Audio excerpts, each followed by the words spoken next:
Les Madrilènes, préparez-vous. Préparez-vous, je vous dis la vérité, les gars, vous allez souffrir sur cette finale. Je vous le dis, cette saison, le Barça va rien vous laisser. Va vous laisser aucune miette, les gars. Ni la Liga, ni la Ligue des Champions, et même pas la Copa del Rey. Et c'est fini d'attendre que d'autres équipes fassent le travail à notre place. C'est fini d'espérer que d'autres équipes éliminent le Real. C'est fini ça, les gars. On n'est jamais mieux servi que par nous-mêmes. Comme ça, vous savez. Et le Barça, c'est pas l'Atlético. Le Barça, c'est pas la Real Sociedad. On va vous faire souffrir. Et je sais très bien, les gars, que vous allez me faire croire que vous vous en foutez, que ouais, tranquille, on est le Real Madrid, on n'a pas peur. Je sais très bien que vous n'êtes pas serein. Je sais très bien que quand vous avez vu le coup de sifflet final et que vous avez vu que ça allait être le Barça que vous allez affronter dans cette finale, vous vous êtes rendu compte que cette saison, vous risquez la saison blanche, les gars. Clairement. Heureusement que vous avez été chercher cette Coupe du Monde des clubs, j'ai envie de vous dire, les frères, contre des équipes de bas niveau, avec tout le respect qu'on a pour Pachuca ou je sais pas quoi. Mais voilà, c'est ce qui peut sauver justement cette saison d'une vraie saison blanche pour le coup. Mais cette finale, vous êtes vraiment pas prêts.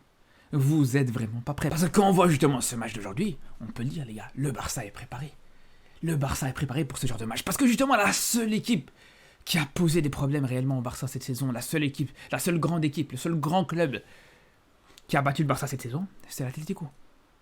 En cette défaite en Liga au match aller et cette remontada au match aller aussi en Coupe du Roi, c'est la seule grande équipe qui a posé des problèmes au Barça. Pour le reste, le Real, c'était pas un problème, le Bayern, c'était pas un problème, Dortmund, c'était pas un problème, Benfica, c'était pas un problème non plus. Mais là, le Barça s'est rattrapé avec 2 victoires justement contre l'Atlético et 2 victoires surtout à Madrid, au Wanda Metropolitano, les gars. C'est même encore plus extraordinaire. Donc c'est là où je vous dis, les gars. Les Madrilènes, vous n'êtes pas prêts, vous vous rendez pas compte. Vous vous rendez pas compte parce que quand on voit la différence de maîtrise entre le Barça et le Real, entre le Real hier, qui a galéré à passer contre la Real Sociedad, et le Barça qui passe tranquillement sans forcer, presque au final dans ce genre de match, dans un match comme ça, tu passes sans forcer contre l'Atlético. C'est là où je vous dis, le Barça est largement supérieur. Et en plus de ça, les gars, tu passes dans un match où tu n'avais pas l'arbitrage qui était avec toi. Avec un arbitrage très douteux. L'arbitre, justement, qui a posé aussi beaucoup de difficultés au Real Madrid dans le match contre Osasuna. L'arbitre dont les Madrilènes plutôt se plaignaient énormément, se sont plaints par rapport au carton rouge de Bellingham et tout ça. Et qui a fait qu'à cause de cet arbitre-là, t'as pas su gagner contre Osasuna. Aujourd'hui, je peux vous dire qu'il a été peut-être tout aussi problématique, voire même pire, les gars. Aujourd'hui, je vous le dis, t'as facilement 2 joueurs de l'Atlético qui doivent être dehors, que ce soit Azpilicueta ou Molina, les gars. Rien que sur cette situation, les frères, sur ce tacle de Molina, plutôt d'Azpilicueta pour le coup, en début de match, mais jamais de la vie, Azpilicueta doit rester sur le terrain après ça, les gars. Jamais de la vie, les gars, il est là pour abattre. Regardez-moi comment il tacle déjà. Le tacle par derrière, pied en avant, sur le tendon d'Achille, normalement, c'est clairement c'est directement un carton rouge. C'est dans le règlement de la Liga, les frères. Et quand tu vois que voilà, il arrive comme ça, pied en avant sur la cheville de Rafinha, sur le tendon d'Achille de Rafinha, où Rafinha s'en sort très bien d'ailleurs. Mais jamais de la vie, donc sur le terrain. De toute façon, tu vois bien qu'il est là pour abattre quand on regarde juste sa tête. Les gars, il sort même sa langue, les gars. On dirait qu'il avait le couteau entre les dents. Il était là pour en découdre. Mais bon, tranquille. L'arbitrage catastrophique aujourd'hui. Arbitrage très, très mauvais, voire même dangereux. Le pauvre Garcia, à peine il vient de rentrer, il a failli se faire découper la cheville. Rafinha, pareil, sur le début du match, sur le premier quart d'heure. Plusieurs fois, il a failli finir sur civière. Je me demande même si c'est pas à cause de ça que Rafinha a pas été au rendez-vous aujourd'hui, parce que vraiment, c'est celui qui m'a déçu. Je pense que le plus gros flop aujourd'hui, dans ce match-là, cette rencontre-là, c'est clairement lui. Mais comme je vous dis, les frères, avec un arbitrage comme ça, fallait s'y attendre. Mais bref, malgré ça, t'as su faire le taf. Alors c'était pas parfait dans le contenu, en termes de jeu, etc. C'était loin d'être parfait, ça c'est sûr et certain. Quand on voit par exemple à quel point aujourd'hui le Barça a dû reculer, sur la fin de match surtout, sur la fin de match le Barça a reculé énormément, on a rarement vu le Barça laisser autant le ballon à l'adversaire, donc t'as souffert un petit peu sur la fin de match, ou en tout cas t'as pas voulu prendre de risques, Ce qui est compréhensible avec ce que tu as pu connaître avec cette équipe de l'Atlético, ce qui est compréhensible avec voilà, certains matchs où l'Atlético a su revenir contre toute attente face au Barça. Donc, bah, pour un match comme ça, tu peux passer à côté de tes principes et ta philosophie de jeu, ça ne me dérange pas. Bien sûr, ça ne doit pas être prolongé, ça ne doit pas être prononcé sur le long terme. De toute façon, on sait très bien, les gars, ce genre de match, tu les joues de cette manière-là, ou tu les termines de cette manière-là, ça peut passer une fois, ça peut passer deux fois, ça passera pas toujours.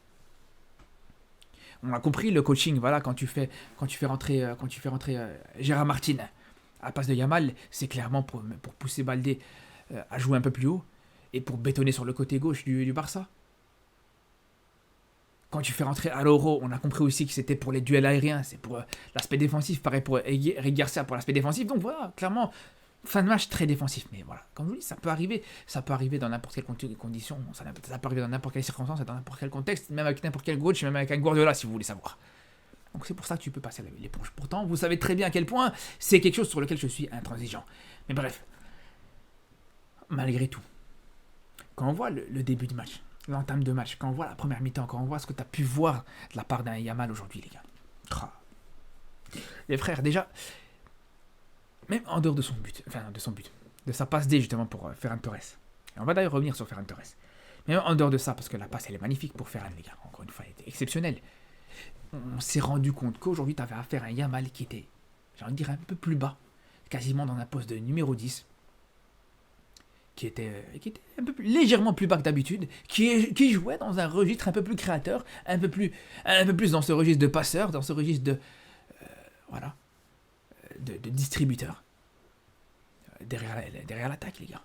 Il l'a fait plusieurs fois avec Ferran Torres, comme sur le but, il l'a fait avec Rafinha, il l'a même fait avec Pedri, qui se permettait de se projeter dans la surface adverse, pour pouvoir compter sur Yamal, dans l'aspect...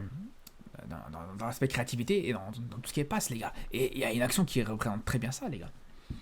Je pense que c'est peut-être la plus belle action du match. Cette action où tu as Yamal qui t'élimine 3 joueurs de l'Atlético et qui juste derrière il va décaler pour Pedri, pour que Pedri retrouve, avec une talonnade qui va retrouver Rafinha, qui malheureusement rate cette occasion-là. Cette action est exceptionnelle, les frères. Elle est tout simplement magique et on se rend compte à quel point aujourd'hui Yamal est en train de rentrer dans une autre dimension. Vous pouvez me dire ce que vous voulez. Là aujourd'hui, je sais pas, peut-être des supporters de l'Atlético, des supporters du Real peuvent me dire ouais Yamal c'est pas exceptionnel, Yamal c'est surcoté. Et justement il y a une action qui représente très bien ça, c'est ça les frères. Regardez-moi ça. Regardez le nombre de joueurs que tu as autour de Yamal les gars.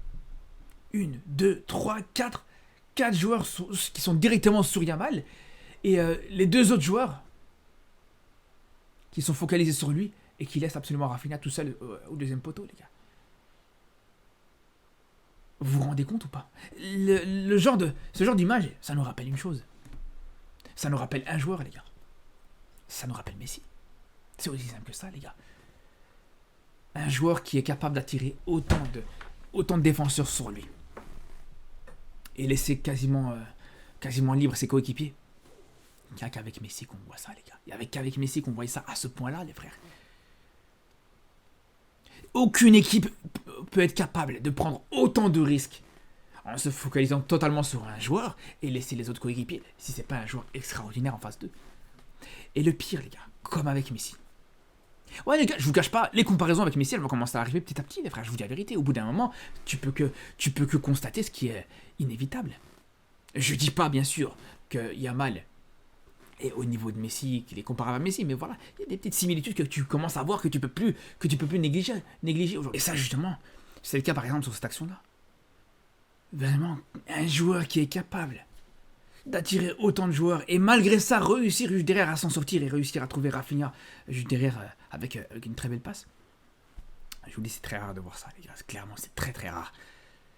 Donc vraiment, quand on voit la dimension dans laquelle il est en train de rentrer, quand on voit tout ça, mais les gars, c'est quand je vous disais en intro de cette vidéo, en introduction de cette vidéo, que je laisse absolument aucune chance au Real Madrid.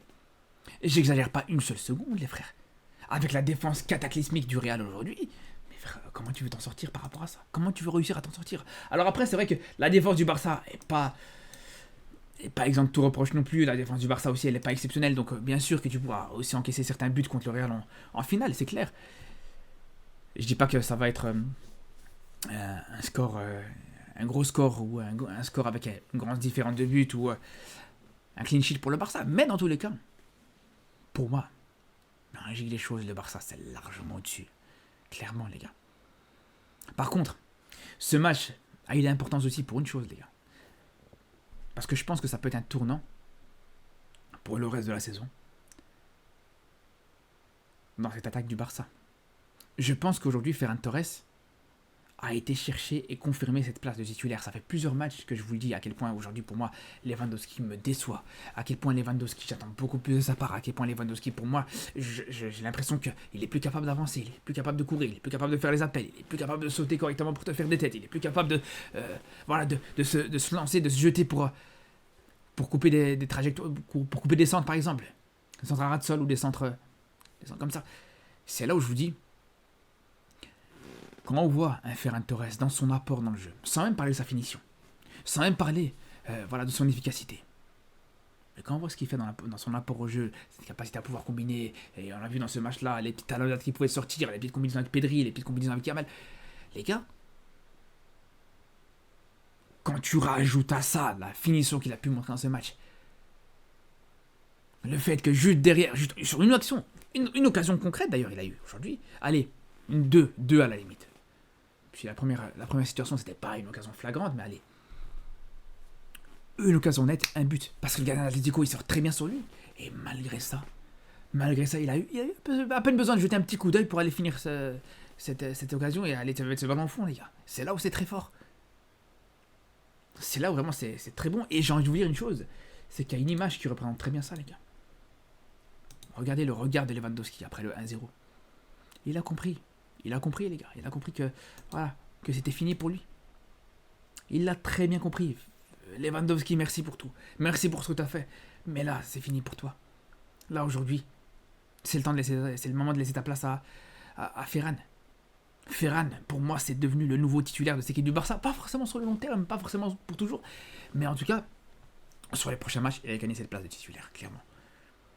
Et ça fait plusieurs matchs que je vous le dis, les gars. Ça fait plusieurs matchs qu'on le sent. Ça fait plusieurs matchs que Ferran Torres a une efficacité qui est monstrueuse. Tu es obligé de le faire commencer. Tu es obligé de le faire jouer autant. Et de le faire devenir titulaire. Tout simplement, les gars. Par contre, il y a un autre joueur sur lequel il faut revenir aussi. Un joueur qui m'a laissé très perplexe sur ce match. C'est simplement De Jong, les gars. Parce que sur son début de match, c'était compliqué. J'ai envie de dire, sur quasiment tout le match, c'était compliqué. Sur les 60-70 premières minutes, pour pas dire les 80 premières minutes, c'était compliqué. Mais quand on voit comment il a terminé ce match, comment De Jong a terminé ce match, c'est tout simplement exceptionnel, les gars. Parce que je vous le dis, en termes de perte de balle, tu as eu énormément de pertes de balles qui étaient dangereuses, comme sur celle-là. Heureusement que juste derrière, les joueurs de l'Atlético, ils s'arrêtent de jouer parce qu'ils pensent qu'il y a Pedri qui touche le ballon de la main. Mais c'était une perte de balle qui était plus que dangereuse. Des fois, sur certaines situations, il te rate complètement ses passes. Donc vraiment, il y a eu plusieurs situations vraiment qui étaient problématiques du côté de De Jong. Même sur cette situation-là, avec Ferran Torres qui est juste à côté de lui. Mais là, il n'arrive pas à réussir cette passe. Donc je vous dis, c'était compliqué. Mais quand on voit sur sa fin de match, le nombre de ballons qu'il a récupéré, le nombre de situations, sur la première relance où il était très bon, etc. Vraiment, les gars, pour le coup. Après, c'est vrai que c'était une configuration différente. Sur la fin de match où tu avais une équipe du Barça dans un bloc un peu plus bas, un peu plus compact, tu étais plus reculé, tu avais plus de joueurs autour de toi, c'était peut-être plus facile de défendre comme ça, c'est vrai aussi. Mais malgré tout, sur la fin de match que te fait De Jong, respect, vraiment respect pour ce qu'il fait, clairement, les gars. Ouais, quand c'est mauvais du côté de Jong, je le dis, quand c'est bon, je le dis aussi, les frères, vous inquiétez même pas. Bref, en tout cas, on a hâte de voir la suite. Et je vous dis, cette saison, le football espagnol revient à son prime, les gars, vraiment, on se régale jusqu'à la fin. Sur ce, je vous dis à très vite pour de nouvelles vidéos et surtout d'ici là, prenez soin de vous.